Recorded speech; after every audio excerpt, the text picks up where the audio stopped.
So glad you brought this up because I love debunking this myth right here.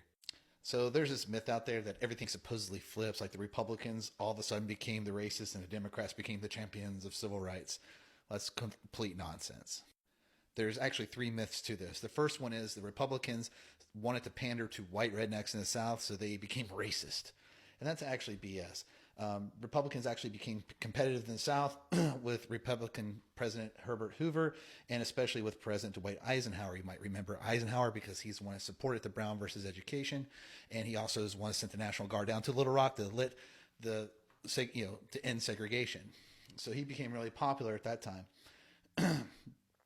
And then you also got like myth number two, which is Southern Democrats angry with the Civil Rights Act switch parties. You can go to Wikipedia and look up Democrats who switch parties. Look up the senators, right? You're going to find one senator switch to Republican and zero Republicans during the Civil Rights era, all the way up till now, up to the new century.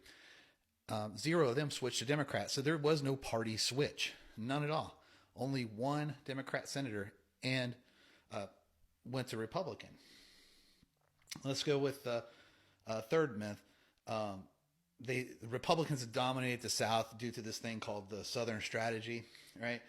And that's not even true right there. As a matter of fact, the Republicans didn't even hold the majority in the South until 1994, right? So, and you got to think Nixon lost horribly in the South. He was overran by Jimmy Carter. Then you also have Bill Clinton, who just dominated the South right there as well.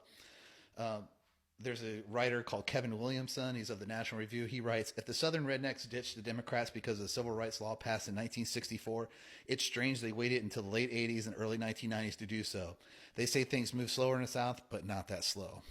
So what really happened, the South now votes overwhelmingly Republicans because the South's values have changed. The people that live there moved away from racism. They start valuing things more like pro-life, pro-choice, pro-gun, pro-small government. And it was because of the strategies of the Republicans early on pushing those initiatives that taught people those are the right values to pursue. And the Democrats still hold the racism up. They hold that flag because they have nothing else to hold on to.